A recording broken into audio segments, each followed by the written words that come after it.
समज? आपण त्याला केवळ आमचा एक समज मानतात? युवराजनी, तुम्ही थोरा घरी जन्मलात, माता पित्यांच्या मांडीवर लाडाने वाढलात, आबासाहेबांच्या लाडक्या सूनबाई म्हणून थाटात रायगडावर वावरलात. पण आमच्या पोरक्या जीवनाची दर्दभरी कहाणी तुम्हाला नाही समजायची. आम्हाला जाण आल्यापासून ठाऊक आहे तो फक्त आबासाहेबांच्या डोळ्यातला धाक, आमच्या मनावर कोरले त्यांच्या ओठांवरील सुन्न जरब, आमच्या पोटात कालवते त्यांचं छत्र, त्यांचं सिंहासन, त्यांची राजमुद्रा. आग्र्याहून सुटकेच्या प्रसंगाची याद आली की अजून मस्तक फिरू लागतं, रक्त सळसळू लागतं, पोटातील आतडी तटतटा तुटू लागतात.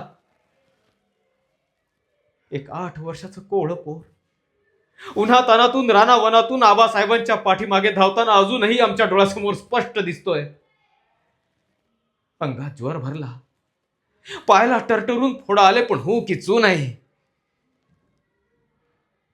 अपरात्री मथुरेला एका ब्राह्मणाच्या घरी मुक्काम पडतं आणि मध्यरात्री खलबत सुरू होतात. तेव्हा निराजी पंत सल्ला देतात, महाराज, इथून सही सलामत दौड करायची असेल तर युवराजांना इथेच मागे टाकून दौड केली पाहिजे.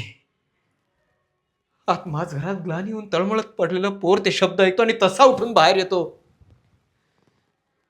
आपल्या चिमुकल्या हाताने आबासाहेबांच्या कमरेला घट्ट मिठी मारत दीनवाण्या मुद्रेने हंबरडा फोडतो. आबासाहेब, आबासाहेब, तुम्ही आम्हाला एकट्याला टाकून नाही ना हो जाणार. पण आबासाहेब एक शब्द बोलत नाहीत. चिमुकल्या हाताची मिठी आपल्या पोलादी बोटांनी सोडवतात आणि आत माझ घराकडे बोट दाखवतात. चिमुकल्या जीवाला ब्रह्मांड आठवतं. शेकडो कोसांची पायपीट बिन तक्रार करणाऱ्या पोराचे पाय ओसरीतून माझ घरात जायतो पांगळे होतात. आबासाहेब त्या रात्री निघून जातात, न भेटता न बोलता.